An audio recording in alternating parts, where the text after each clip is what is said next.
Hello students, good evening. Welcome you all.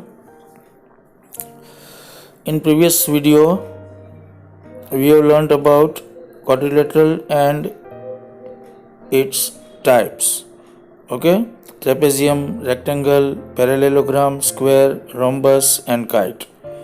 I have told you that kite is in not our syllabus. Only you have to remember what is the characteristics of kite.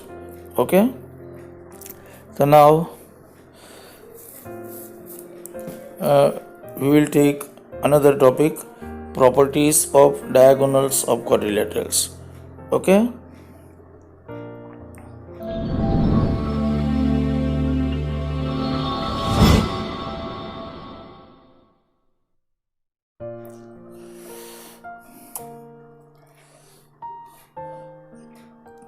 so look here, properties of diagonals. उसके बाद आता है mid point theorem.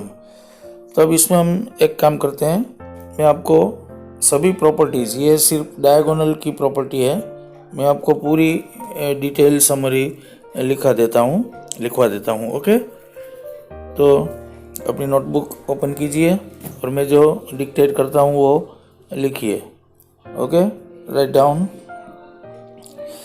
सबसे पहले तो लिखो properties of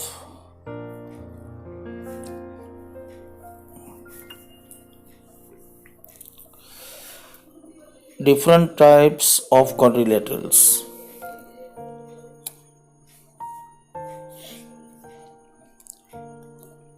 उसमें सबसे पहले आता है, लिखो ट्रेपेजियम.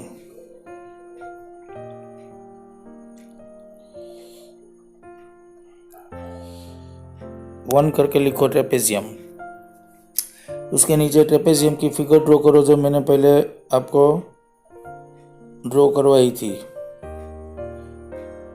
यह हुआ ट्रेपेजियम.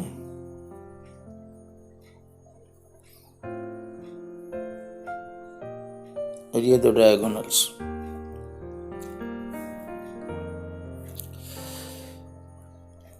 ट्रेपेजियम क्यों बोलते हैं इसको, पहले अगला वीडियो की वो डेफिनेशन है वो ठीक से रिमेंबर कर लेना. ट्रेपेजियम की डेफिनेशन क्या है कि only one pair of opposite sides is parallel. एक ही पेयर पैरेलल है, ये और ये ए बी और सी डी, ये दोनों पैरेलल नहीं है, इसको ट्रेपेजियम बोलते हैं. ओके, तो अब इसके नीचे इसकी कैरेक्टरिस्टिक्स लिखो. इसे पॉइंट वाइज लिखना, ये पॉइंट नंबर ए से पॉइंट वाइज लिखना इस तरह से. तो ये पहला वाला पॉइंट लिखो, only one pair of opposite sides is parallel.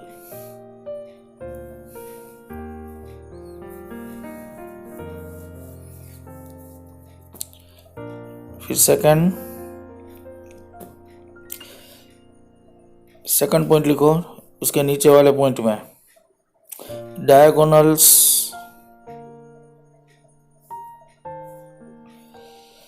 Do not bisect each other. ठीक है, इसके डायगोनल्स भी बाइसेक्ट नहीं करते. बाइसेक्ट का मीनिंग समझाया था ना मैंने कि सपोज ये एसी डायगोनल है, ये 10 सेंटीमीटर का है, तो ये दोनों बीच में 5 नहीं होते. ये लंबा है देखो, और ये डिस्टेंस छोटा है, मतलब एक छोटा होगा एक बड़ा होगा, मतलब एग्जैक्ट मिडिल में नहीं आएगा. ओके, तो diagonals do not bisect each other. Trapezium में कभी डायगोनल बाइसेक्ट नहीं करते. और थर्ड पॉइंट लिखो, डायगोनल्स मे बी इक्वल और may not be. Diagonals may be equal और मे नॉट बी, मतलब लेंथ की बात कर रहा हूँ. डायगोनल्स लेंथ में इक्वल भी हो सकते हैं और इक्वल नहीं भी हो सकते हैं. ओके, अब सेकंड क्वाड्रिलेटरल कौन सा लिखा था हमने, पैरेललोग्राम. लिखो पैरेललोग्राम. अब इसकी फिगर ड्रॉ करो. पैरेललोग्राम में दोनों ऑपोजिट साइड इस तरह से पैरेलल होती है. फिगर देख लो, मैंने पहले ड्रॉ करवाई है आपको वहाँ से, ABCD, ये आपको नोटबुक में लिखना है ठीक तरह से। और ये दीज आर टू डायगोनल्स, ये हुआ पैरेललोग्राम। ओके, अब इसका पॉइंट लिखो पॉइंट वाइज। मैं थोड़ा स्पीड में डिक्टेट कर रहा हूँ, आप वीडियो को पॉज करते करते स्लोली लिखना, ओके, वरना वीडियो बहुत लंबा हो जाएगा। तो पहला पॉइंट में लिखो, both the pairs of opposite sides are parallel। अलो पहले तो ये पॉइंट, ये डेफिनेशन में से आया है, दोनों ऑपोजिट पेयर पैरेलल है, मतलब AB के ऑपोजिट ये CD ये पैरेलल है, और BC के ऑपोजिट DA ये भी पैरेलल है। मतलब पैरेलल तो होनी ही चाहिए ऑपोजिट पेयर, तभी ये पैरेललोग्राम कहलाएगा। सेकंड पॉइंट, अब दूसरा हमने थियरम में से लिया था, वो थियरम में क्या लिया था कि ये ऑपोजिट पेयर पैरेलल तो है ही डेफिनेशन में से, लेकिन ऑपोजिट पेयर इक्वल भी है। पैरेललोग्राम इक्वल होती है, क्योंकि अगर आप इक्वल नहीं रखेंगे तो पैरेलल नहीं होगी, ठीक है। तो सेकंड पॉइंट लिखो, ऑपोजिट पेयर्स आर इक्वल, ये सेकंड पॉइंट। ऑपोजिट पेयर मतलब ये 10 सेंटीमीटर है तो ये भी 10 सेंटीमीटर ही होगा, और ये 7 सेंटीमीटर है तो ये भी 7 ही होगा, okay. Third point, next point में लिखो, ऑपोजिट एंगल्स आर इक्वल। देखो एक ये बहुत बड़ी प्रॉपर्टी है, ऑपोजिट एंगल मतलब ये ए एंगल जितना है उतना ही सी होगा, मतलब लिखो ऑपोजिट एंगल्स आर इक्वल। इसी तरह बी जितना होगा उतना ही डी होगा, तो ये ऑपोजिट एंगल भी इक्वल हुए। ये भी थियरम में लिया है हम ना, अगला थियरम 10 थियरम हमने आगे जो करे थे उसमें से ये पॉइंट निकाले हैं मैंने। तो ऑपोजिट साइड इक्वल हो गई, ऑपोजिट साइड पैरेलल हो गई, ऑपोजिट एंगल्स इक्वल हो गए, ओके। अब डायगोनल की बात करते हैं। देखो नेक्स्ट पॉइंट में लिखो, diagonals bisect each other. Diagonals bisect each other मतलब पैरेललोग्राम के डायगोनल्स हमेशा बाइसेक्ट करते हैं। मतलब ये AC डायगोनल है, ये 10 सेंटीमीटर का है तो ये दोनों 5-5 होंगे, और ये BD डायगोनल है, ये 6 सेंटीमीटर का है तो ये दोनों 3-3 होंगे, मतलब आधा ही होगा, ओके। नेक्स्ट पॉइंट लिखो, डायगोनल्स आर नॉट इक्वल। ये एक बहुत ही महत्वपूर्ण पॉइंट है, वेरी इंपॉर्टेंट। पैरेललोग्राम के डायगोनल कभी भी इक्वल नहीं होते। क्यों इक्वल नहीं होते? क्योंकि पैरेललोग्राम एक साइड से खींच गया है ना, मतलब ये डायगोनल लंबा हो गया, क्योंकि इस तरफ से ये क्वाड्रिलेटरल है वो खींच लिया है हमने इस तरफ से, इस यहाँ से, तो ये डायगोनल लंबा हो गया और ये डायगोनल छोटा हो गया। मतलब ये डायगोनल बड़ा है, मतलब सपोज ये 10 सेंटीमीटर का है तो ये इससे छोटा ही होगा, सपोज 6 सेंटीमीटर का, ओके। मतलब डायगोनल्स आर नॉट इक्वल, एक ये पॉइंट लिखना है, ओके। बस तो इतने पॉइंट्स है पैरेललोग्राम के, क्लियर। अब आएगा थर्ड क्वाड्रिलेटरल, कौन सा था? रेक्टेंगल। लिखो,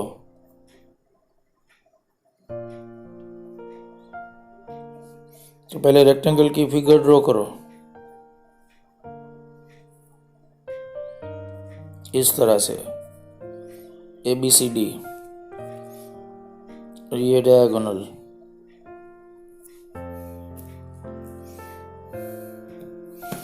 तब देखो रेक्टेंगल भी एक तरह से पैरेललोग्राम ही है ना, तो पैरेललोग्राम के पॉइंट्स तो इसको भी लागू होंगे। तो पहले वाला पॉइंट तो सेम ही रहेगा जो हमने पैरेललोग्राम में लिखा था, वही लिखो, वही पॉइंट।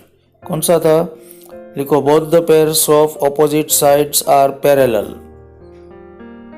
ऑपोजिट साइड की दोनों पेयर पैरेलल है, ये तो पहले वाला पॉइंट आपको लिखना ही है, मतलब लिखो ये, both the pairs of opposite sides are parallel. फिर नेक्स्ट पॉइंट, ये भी पैरेललोग्राम ही है तो ऑपोजिट साइड इक्वल भी होगी ना, पैरेलल तो है ही। डेफिनेशन के हिसाब से, और थियोरम के हिसाब से ये पैरेललोग्राम है तो ऑपोजिट साइड्स इक्वल भी होंगी, तो दूसरा पॉइंट भी सेम ही रहेगा, ऊपर पैरेललोग्राम में जो था वही। मतलब लिखो second point, next point, opposite sides are equal.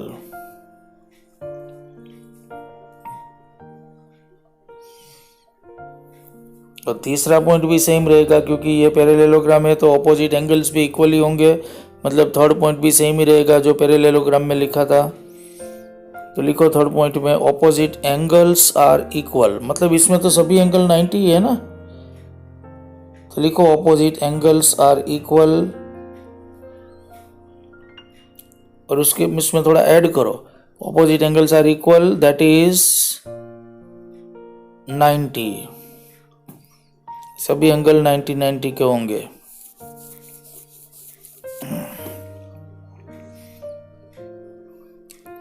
अब फोर्थ पॉइंट लिखो, नेक्स्ट पॉइंट, और ये भी पैरेललोग्राम ही है तो डायगोनल तो बाइसेक्ट करेंगे, क्योंकि पैरेललोग्राम के डायगोनल बाइसेक्ट करते हैं। तो ये rectangle is one type of parallelogram, तो फोर्थ पॉइंट भी सेम रहेगा, लिखो डायगोनल्स बाइसेक्ट ईच अदर।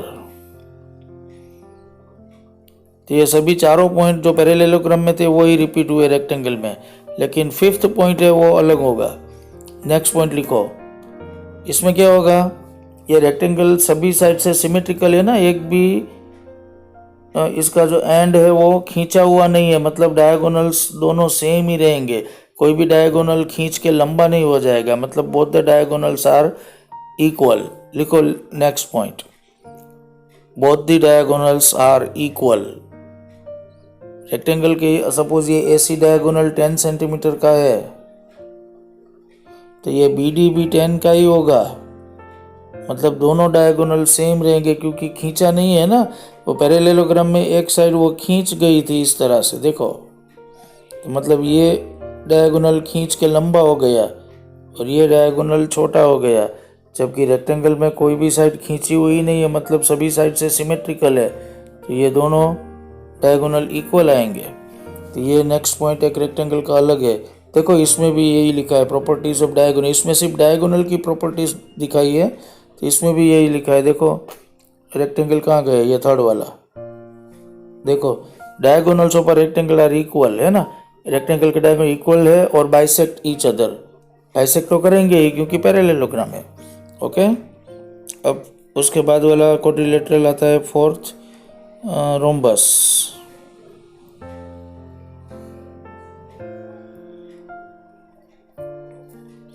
तो ये रोम्बस की फिगर पैरेललोग्राम टाइप की है, लेकिन सभी साइड इक्वल बनानी है आपको, ABCD।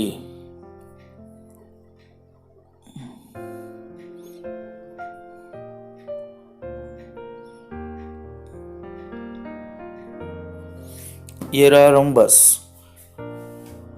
चारों साइड इक्वल, और all the four sides are equal. तब देखो सभी से शुरुआत की प्रॉपर्टी तो सेम आएगी ना, क्योंकि ये रोम्बस है वो पैरेललोग्राम ही है, तो पहली प्रॉपर्टी तो सेम रहेगी। देखो पैरेललोग्राम में जो लिखी थी वही क्या आएगी, लिखो both the opposite pairs are parallel.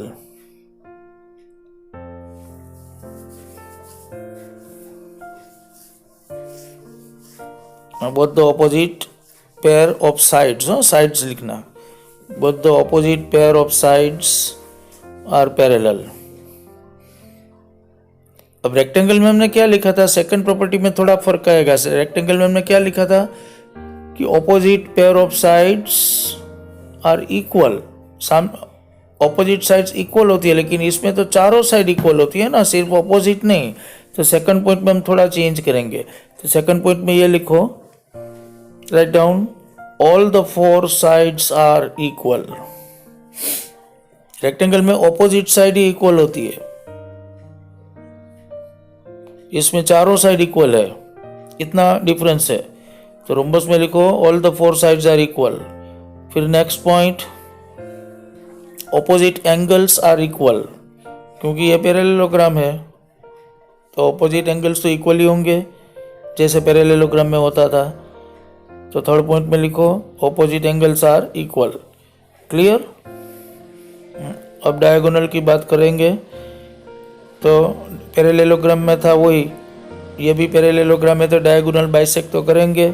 और एक साइड खींच गई है, मतलब एसी वाला डायगोनल लंबा है और बीडी वाला छोटा है, मतलब डायगोनल इक्वल भी नहीं होंगे लेकिन बाइसेक्ट करेंगे। ओके, तो नेक्स्ट पॉइंट लिखो, diagonals bisect each other.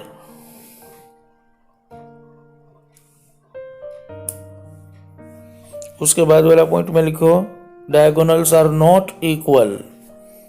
Diagonal equal नहीं होगा, एसी वाला लंबा होगा, बीडी वाला छोटा होगा, मतलब डायगोनल्स आर नॉट इक्वल। और इसके बाद रोम्बस की दो स्पेशल प्रॉपर्टी है वो लिखो, जो अगले कोई भी क्वाड्रिलेटरल में नहीं आई थी। वो क्या है देखो, नेक्स्ट पॉइंट में लिखो, डायगोनल्स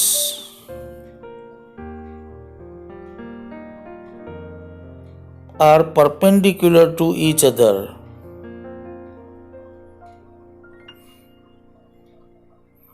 मतलब परपेंडिकुलर मतलब राइट एंगल 90 डिग्री, मतलब इसके दोनों डायगोनल परपेंडिकुलर है, मतलब ये एसी डायगोनल है और ये बीडी डायगोनल है, तो दोनों परपेंडिकुलर मतलब यहाँ राइट एंगल बनाएंगे, दोनों डायगोनल के बीच वाला एंगल राइट एंगल होगा। तब ये राइट एंगल है तो इसका ऑपोजिट भी राइट ही होगा, क्योंकि ये वर्टिकली ऑपोजिट एंगल्स इक्वल होते हैं। हमने अगले चैप्टर में लाइन्स एंड एंगल्स में किया था ये, बराबर।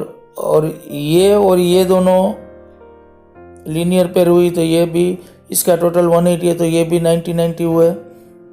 और ये जो है उसके सामने वाला ये वर्टिकली ऑपोजिट मतलब इक्वल, मतलब ये भी 90 का हुआ, मतलब एक 90 है तो ये सभी 90 के हुए चारों।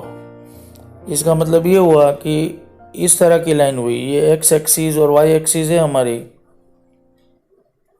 तो ये दोनों परपेंडिकुलर है ना, सभी एंगल 90 के, देखो मतलब X and Y both the axis are perpendicular. इसी तरह इसके दोनों डायगोनल परपेंडिकुलर है, मतलब 90 डिग्री में। ऐसा रोम्बस के अलावा और स्क्वायर के अलावा दूसरे किसी में नहीं होता, स्क्वायर में भी ऐसा ही होता है।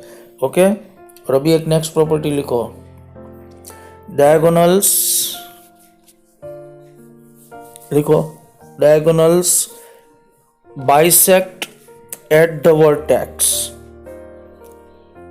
अब इसका क्या मतलब हुआ, देखो ये रोम्बस है, ये डायगोनल हुआ,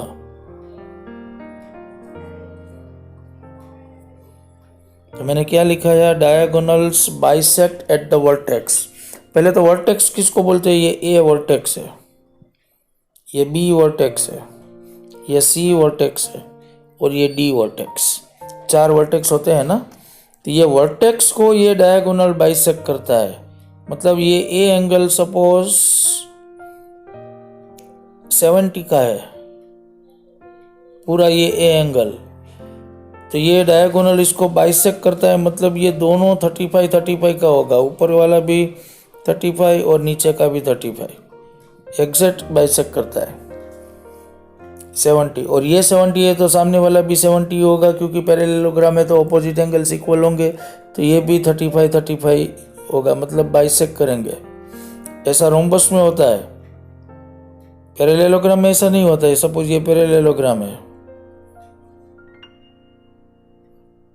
तो सपोज पैरेललोग्राम में ये एंगल 70 है पूरा, ये पूरा ए एंगल सपोज 70 है, तो देखो आपको क्लियरली दिखाई देगा कि ये ऊपर वाला जो एंगल है ना ये बड़ा है और नीचे वाला छोटा है, मतलब 70 में नीचे वाला 20 होगा और ऊपर वाला 50 होगा, मतलब टोटल 70 हुआ। मतलब आधा आधा नहीं होता, मतलब बाइसेक्ट नहीं होते, ऊपर वाला 50 है नीचे वाला 20 है, मतलब 50 + 20 70 इस तरह होता है। लेकिन रोम्बस में बाइसेक्ट होता है, मतलब हाफ हाफ होता है। समझ में आ गया, इस तरह, मतलब सपोज ये 60 का है पूरा एंगल, तो दोनों आधा आधा मतलब 30 होगा, दोनों ऊपर वाला भी 30 नीचे वाला भी 30, तो ये वर्टेक्स से भी बाइसेक्ट करते हैं डायगोनल। ओके, तो ये पॉइंट हुआ। उसके बाद नेक्स्ट लिखो, अब नेक्स्ट क्वाड्रिलेटरल कौन सा है, स्क्वायर।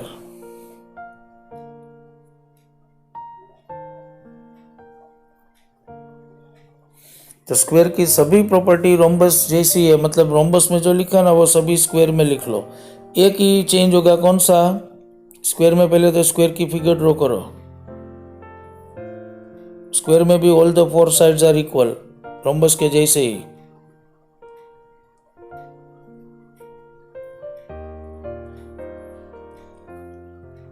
एक ही चेंज क्या होगा? स्क्वायर के दोनों डायगोनल्स इक्वल होते हैं, मतलब एक पॉइंट ही आपको चेंज करना है। रोम्बस में हमने क्या लिखा था कि डायगोनल्स आर नॉट इक्वल।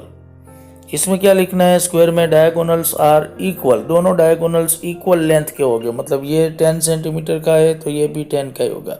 बाकी सभी पॉइंट्स है, इसके डायगोनल भी परपेंडिकुलर होते हैं और इसके भी यहाँ वर्टेक्स से बाइसेक्ट होते हैं, मतलब ये 90 का एंगल है ना, तो एग्जैक्ट 45 होगा दोनों का। ये भी 90 है ना, पूरा बी एंगल पूरा 90 का है, तो ये भी 45 का होगा, ये भी 45, ये भी 45, मतलब वर्टेक्स से भी बाइसेक्ट करते हैं और डायगोनल्स बाइसेक्ट ईच अदर, अंदर अंदर भी बाइसेक्ट करते हैं। सिर्फ आपको एक पॉइंट ही चेंज करना है, वो कौन सा? रोम्बस में लिखा था डायगोनल्स आर नॉट इक्वल, इसमें लिखना है हमें डायगोनल्स आर इक्वल। ओके, तो ये प्रॉपर्टीज हो गई स्क्वायर की। और उसके बाद आता है काइट।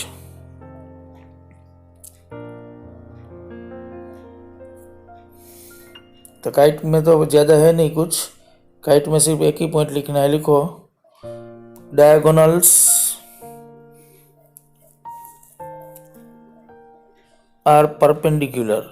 काइट्स के दोनों डायगोनल एक दूसरे से परपेंडिकुलर होते हैं, बस इतना ही।